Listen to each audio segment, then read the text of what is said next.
Pramod Academy YouTube channel. Education for the civilization. Lockdown हेउ बा shutdown school पढ़ुतांतु बा college रे पाठ पढ़ा हेबनी केबे भी बंद कारण प्रमोद एकेडमी नहीं आसीची पाठ पढ़िबार एक भिन्न उपाय। नमस्कार मु आपण मानको पुणी तरह स्वागत करूची यूट्यूब चैनल प्रमोद एकेडमी को। विभिन्न समय आम मन में प्रश्न आसे सरकारी पत्र और व्यक्तिगत पत्र मध्य कौन फरक रही दरखास्त और पत्र लिखन को किभली लिखा जाए यही समस्त प्रश्न उत्तर पाई परिबे आपण ए वीडियो माध्यम रे। ए वीडियोटी देखिबा पर जदि आपनको भल लागे तबे लाइक शेयर कमेंट करबा सहित चैनल टी को सब्सक्राइब करंतु। तबे आसंतु विलंबन करी आरंभ करिबा आजिरो प्रसंग पत्र लिखन।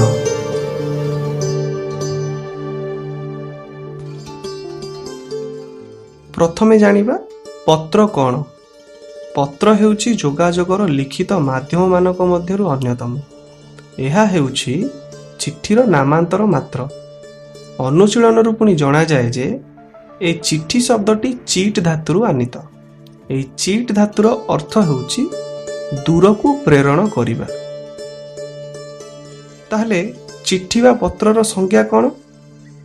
संज्ञाटी जानिबा संदेश बा वार्ता को बहन करी अन्यत्र प्रेरित हेउथिबा जोगाजोग रक्षाकारी कागज को आमे चिठी बा पत्र बोली कहि थाउ। चिठी बा पत्र हेउची समार्थबोधक शब्द, उभयर अर्थ समान। पूर्व काल रे संदेश बा वार्ता को तालपत्र बा भुजपत्र आदि रे लेखा जाउथिबारु चिठी को पत्र बोली कहा जाउथिला। चिठीर सही पत्र नामटी आज सुधा अपरिवर्तित अवस्था रे प्रचलित हेई आसुछि। यह पूर्व कालरू पत्र रे लेखा जाउथिला एणु एको आमे पत्र बोली आज पर्यंत कहि आसुछे। ए चिठी लेखिबा होछि गोटे कला कारण मनर भाव को यह एक साहित्यिक रूप देबारे क्षम होइथाय। एथिरे प्रेरक और प्रापकंक मध्यरे संजोग स्थापित होइथाय। प्रेरकर पत्र लिखिबार शैली, भाषा, भावर गभीरता और वर्णना चातुरी आदि प्रापकर हृदय रे रेखापात करिथाय। फलरे प्रेरकर उद्देश्य ग्रहण करिबारे प्रापक समर्थ होइथाय। एबे पत्र लिखन संपर्क रे जानिबा किछि विशेष तथ्य।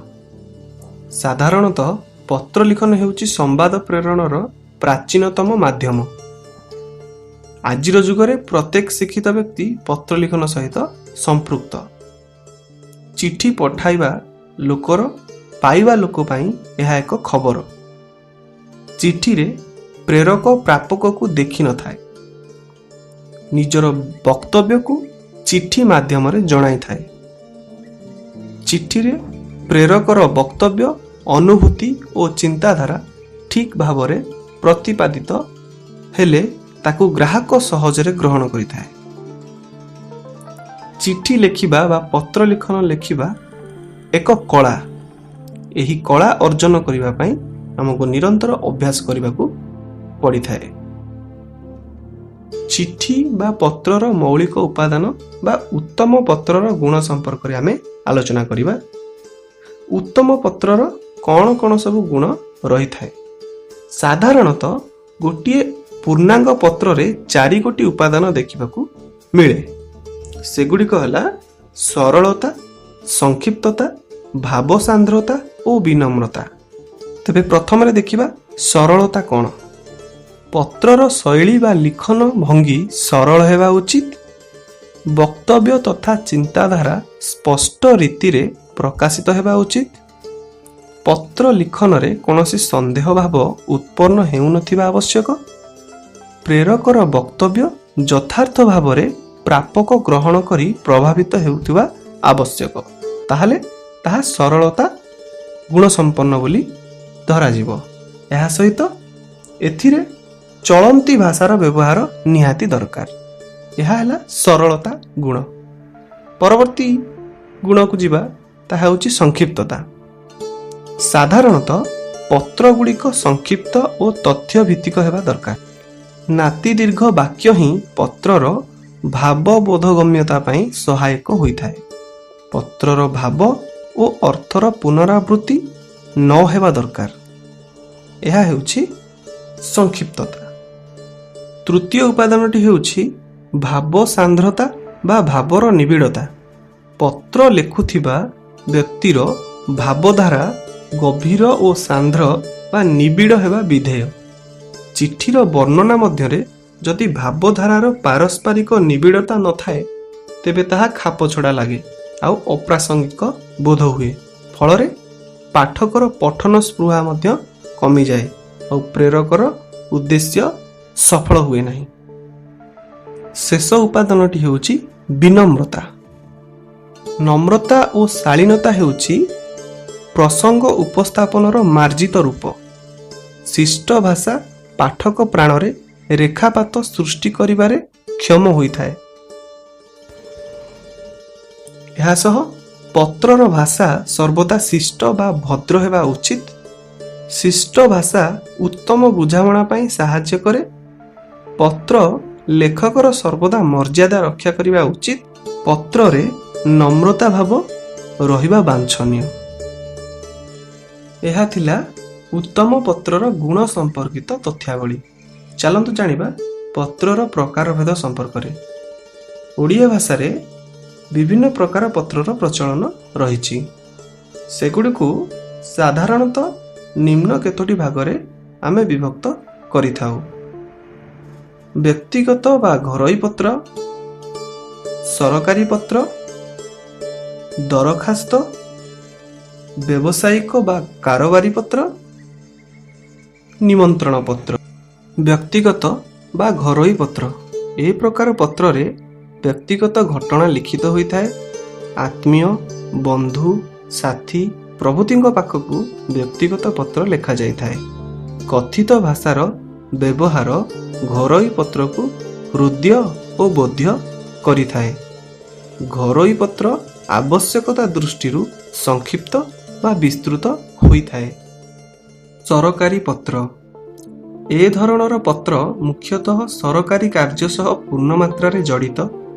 ଏଥିରେ ଗୋଟିଏ ସରକାରୀ କାର୍ଯ୍ୟାଳୟରୁ କୌଣସି ବ୍ୟକ୍ତି ବିଶେଷ ବା ପଦାଧିକାରୀ ବା ଅନ୍ୟ କାର୍ଯ୍ୟାଳୟକୁ ପତ୍ର ପଠାଯାଇଥାଏ। ପୁଣି ଏଭଳି ପତ୍ରରେ ଆବେଗ ଓ ଭାବ ବିହ୍ୱଳତା ଅପେକ୍ଷା ଶୃଙ୍ଖଳା ଓ ଦାୟିତ୍ୱବୋଧ ଗୁରୁତ୍ୱପୂର୍ଣ୍ଣ ଭୂମିକା ଗ୍ରହଣ କରିଥାଏ। ଇଂରାଜୀରେ ଏହାକୁ ଡ୍ରାଫ୍ଟ ବା ଚିଠା ମଧ୍ୟ କୁହାଯାଏ। ଉଚ୍ଚ ପଦାଧିକାରୀ ଏଭଳି ପତ୍ର ଲେଖିଲା ବେଳେ ତାହା ସରକାରୀ ନିର୍ଦ୍ଦେଶନାମା ବୋଲି ଉଲ୍ଲେଖ କରାଯାଇଥାଏ। ଦରଖାସ୍ତ। ଜଣେ ନିର୍ଦ୍ଦିଷ୍ଟ ବ୍ୟକ୍ତି, ବ୍ୟକ୍ତି ସମୂହ, ଗ୍ରାମ, ସଂଗଠନ ବା ଅନୁଷ୍ଠାନ ନିଜର ଆବଶ୍ୟକତା ପୂରଣ ପାଇଁ ଆବେଦନ, ନିବେଦନ, ଅଭିଯୋଗ ବା ପ୍ରତିବାଦ ସୂତ୍ରରେ ପତ୍ର ଲେଖନ୍ତି। ଏଭଳି ପତ୍ରକୁ ଦରଖାସ୍ତ କୁହାଯାଏ। ଏଥିରେ ଶବ୍ଦାଡମ୍ବର ଓ ବାକ୍ଚାତୁରୀ ପରିହାର ପୂର୍ବକ ଯଥାସମ୍ଭବ ଯୁକ୍ତିସମ୍ମତ ପ୍ରସଙ୍ଗ ଉପସ୍ଥାପନ ଉପରେ ଗୁରୁତ୍ୱ ଆରୋପ କରାଯାଇଥାଏ। ଚଳନ୍ତି ଭାଷାରେ ନିଜର ଅଭାବ ଅସୁବିଧା ଦର୍ଶାଇବା ହେଉଛି ଏହାର ମୁଖ୍ୟ ଲକ୍ଷ୍ୟ। ବ୍ୟବସାୟିକ ପତ୍ର ବା କାରବାରୀ ପତ୍ର। ବ୍ୟବସାୟିକ ଦୃଷ୍ଟିକୋଣରୁ ବ୍ୟବସାୟିକ ପତ୍ର ବା କାରବାରୀ ପତ୍ର ଉପରେ ଗୁରୁତ୍ୱ ଯଥେଷ୍ଟ ଦିଆଯାଇଥାଏ। ଜିନିଷପତ୍ରର ପ୍ରେରଣ, ପ୍ରାପ୍ତି ଥିବା ଅଭିଯୋଗ ସମ୍ପର୍କିତ ଘଟଣାବଳୀ ଏହି ପତ୍ରରେ ଉଲ୍ଲେଖିତ ଥାଏ। ନିମନ୍ତ୍ରଣ ପତ୍ର।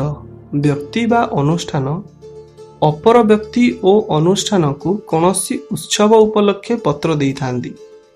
ଏହି ପତ୍ର ଅନୁରୋଧମୂଳକ ହୋଇଥାଏ। ନମ୍ରତା ଓ ଆନ୍ତରିକତା ପତ୍ରରୁ ସୂଚିତ ହୋଇଥାଏ। ବିବାହ, ବ୍ରତ ଓ ଅନୁଷ୍ଠାନ ବିଭିନ୍ନ ଉତ୍ସବ ଉପଲକ୍ଷେ ନିମନ୍ତ୍ରଣ ପତ୍ର ପ୍ରେରଣ କରାଯାଏ। ଏହା ଭଦ୍ରତା, ବନ୍ଧୁତା ଓ ଉତ୍ତମ ସମ୍ପର୍କ ସ୍ଥାପନରେ ସାହାଯ୍ୟ କରେ। ନିମନ୍ତ୍ରଣ ପତ୍ରରେ ଉତ୍ସବର ସ୍ଥାନ, ସମୟ ସହିତ ନିମନ୍ତ୍ରକଙ୍କର ନାମ ମଧ୍ୟ ଥାଏ। ଯୌଥ ପରିବାରର ନିମନ୍ତ୍ରଣ ପତ୍ରରେ ଶୁଭେଚ୍ଛୁମାନଙ୍କର ନାମ ରହେ। ଏହା ଥିଲା निमंत्रण पत्र संपर्कित तथ्यावली। वर्तमान जानिबा पत्रर कलेबर बा लेखन शैली संपर्क में। पत्रर कलेबर को साधारणतः 3 कोटी भाग में विभक्त करा जाय थाए। प्रथमटी होछि प्रारंभ बा उपक्रम, मध्यटी होछि वक्तव्य उपस्थापन बा उपस्थापना एवं शेषटी होछि उपसंहार बा शेष। प्रारंभ बा उपक्रम पत्रर प्रकार अनुसार आरंभ रे पार्थक्य परिलक्षित होइथाए। एही विभाग रे पत्रर उपरि भागर दक्षिण पार्श्वर स्थान और तारीख सूचित हेबा सहित बाम भाग रे प्रापक प्रति संबोधन करा जायथाए। एहा सहित अभिवादन मध्य उल्लेखित होइथाए। केतेक पत्रर उपरि भाग रे मध्य प्रेरकर ठिकणा बाम पाखरे रखी तार निम्न रे प्राप्तकर्तार ठिकणा लेखा जाय थाए। परवर्ती विभाग कलेबर उपस्थापना। पत्रर कलेबर रे बा उपस्थापना रे वक्तव्य जुक्तियुक्त भाव में प्रकाशित होइथाए। एही विभाग को तथ्यानुजायी एकाधिक अनुच्छेद रे विभक्त करा जाय पारे। कलेबरर शेषांश रे इति लेखा होई लेखकर स्वाक्षर रहे। एहा सहित नम्रता सूचक पद आवश्यकता अनुसार लेखा जाए। बाम भाग रे स्थान और तारीखर उल्लेख मध्य रही थाए। तारीख लेखिला बेले मासकू अक्षर रे लेखिबा भल। उदाहरण 2 जून 2020 को आमे अक्षर रे 2 जून 2020 बोली लेखि थाउ। शेष बा उपसंहार शेष बा अंतिम पर्याय रे प्राप्तकर्तांक निर्भुल ठिकणा लेखिबाकू हुए। एहा पत्र लिखनर एक गुरुत्वपूर्ण विभाग। ठिकणा ठीक नथिले प्रापक पत्रटी पाआंती नहीं। लेखकंकर लेखिबा मध्य वृथा होइथाए। एही भागरे केवल प्रापकंक ठिकणा लेखा जाए बा प्रापक तथा प्रेरक उभयंक ठिकणा लेखा जाए। प्रेरकंकर ठिकणा बाम भागरे और दक्षिण पार्श्वरे प्राप्तकर्ता अर्थात ग्राहकंक ठिकणा लेखिबाकू हेबो। ठिकणार नाम, ग्राम, डाकघर, जिला और पिन कोड नंबर लेखिबा उचित। उत्तम पत्र लिखन पाई लेखकंकर निजस्व शैली सहित पत्र लिखन कलार आवश्यकता रहिछि। यह थिला पत्र लिखन संपर्कित केतोटी गुरुत्वपूर्ण तथ्यावली। परवर्ती समय आमे पत्रटीए लेखि तार गठन संपर्क रे अधिक आलोचना करिबा। आशा करे आजिर वीडियोटी आ आजिर प्रसंगटी आपनकू भल लागिथिबो। जल्दी जल्दी लाइक शेयर कमेंट करी चैनल टी को सब्सक्राइब करंतु। नमस्कार।